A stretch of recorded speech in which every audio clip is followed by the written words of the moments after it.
Máme tady nový SoundLink Mini Bluetooth speaker z USK 2, který má spoustu nových funkcí a technologií oproti svému předchůdci. A některé z nich si tady ukážeme.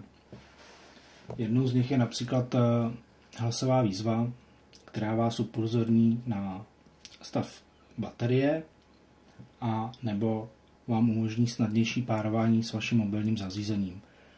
Proto, abychom se napárovali, tak musíme samozřejmě reproduktor zapnout, což uděláme tady tlačítkem. Battery 100%. V ten moment po zapnutí vás upozorní nebo vám sdělí stav baterie. V tomto případě je reproduktor plně nabitý a Mobile device not found. Ready to pair. A následně po párování, no pro párování, když on zjistí, že žádný zařízení není v paměti, a tak okamžitě vás vyzve k párování a rozsvítí se tady modrá dioda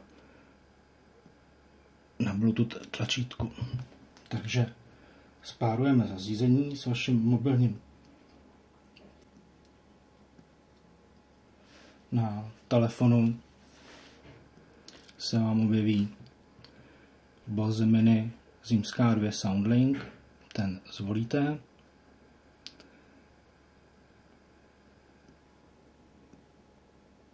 Connected to charged iPhone. Tak, a teď jsme úspěšně spárovaní, což potvrdila i naše hlasová výzva. V ten moment se změní i barva diody u Bluetooth tlačítka, který začne svítit bílé, to znamená, že jste napárováni a můžete používat samotný reproduktor. V momentě, kdy jste napárováni, tak samozřejmě můžete začít používat reproduktor k přehrávání hudby, čemuž je i také určen. Takže si zvolíte na svém mobilním zařízení muziku, kterou si chcete pustit. Pustíte si skladbu a začnete hrát. Samozřejmě tlačítka pro stišení hlasitosti nebo naopak zvýšení hlasitosti fungují. Ale máme tady ještě tlačítko navíc a to je tady to. Takzvaně multifunkční tlačítko, který umožňuje v rámci přehrávání muziky funkce navíc. Jednou z nich je například zastavení písničky. To provedete takto jedním stiskem, kdy vlastně stopnete tu písničku. V momentě, kdy stisnete znova, tak písnička začne hrát tam, kde jste ji předtím přerušili. A pokračujete v přehrávání muziky. Kromě této pauzy můžete tlačítko dál používat posouvání skladeb dopředu nebo posouvat skladby dozadu. To docílíte tak, že stisnete tlačítko dvakrát, čím přeskočíte skladbu dopředu.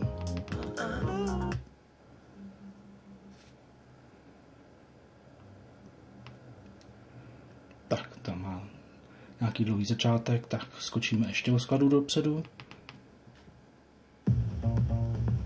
Tak. No, takže ještě jednou dvojitým stiskem posouváte skladby dopředu. Naopak, když chcete skladby posouvat dozadu, tak tlačítko zmáčknete 3krát.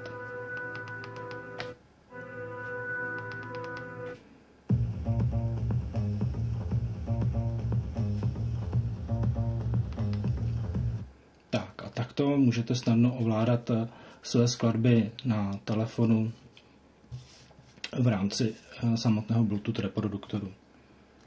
Rozdíl mezi první a druhou generací je i ten, že tahle novinka, druhá generace, má vestavěný mikrofon a samotný reproduktor můžete používat i k telefonování, takzvaně jako hands-free. Využití reproduktoru pro volání lze tak, že podržíte tlačítko multifunkční a v ten moment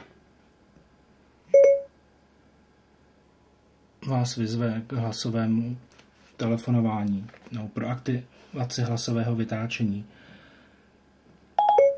No match found.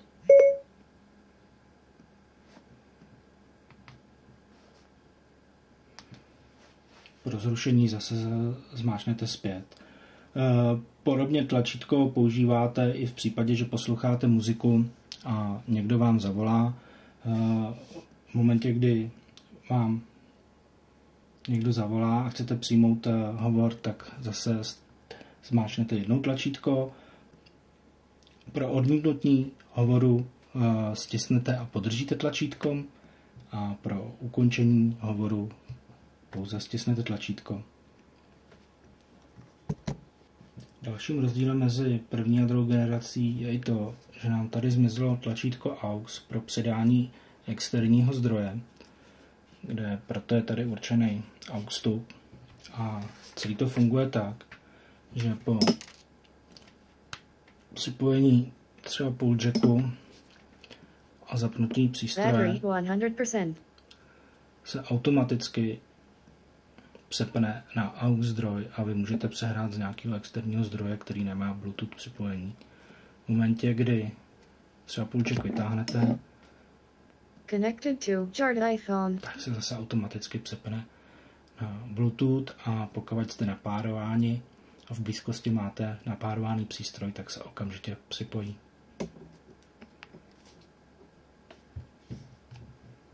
Bluetooth reproduktoru můžete napárovat zároveň až 2 zařízení a mezi nima jednoduše přepínat. V momentě, kdy ty zařízení jsou napárovaný, tak Battery 100%. Connected to charged iPhone. Tak vám po zapnutí okamžitě řekne, že jste připojeni a můžete reproduktor používat. A zároveň i přepínat mezi 2 zařízeními. Toho dosáhnete tak, že v momentě, kdy přehráváte muziku na jednom, tak ji stopnete a pustíte muziku si z druhého. To se třeba hodí v momentě, kdy máte napárovaný třeba tablet a telefon. Na tabletu se koukáte například na nějaká videa a v ten moment vám někdo zavolá, tak si jenom přepnete na hovor a používáte reproduktor telefonování. Reproduktor navíc má rozšířenou paměť o 2 čísla navíc. Předešlý model měl paměť na 6 zařízení, ten současný model má až na 8 zařízení paměť. V momentě, kdy je paměť plná, tak stačí vymazat paměť a znova začít párovat. Toho docílíte zcela jednoduše, a to tím, že vlastně podržíte na zhruba 10 sekund tlačítko Bluetooth. Bluetooth device list cleared. Ready to pair. Tak a teď máme čistou paměť a můžeme znova párovat.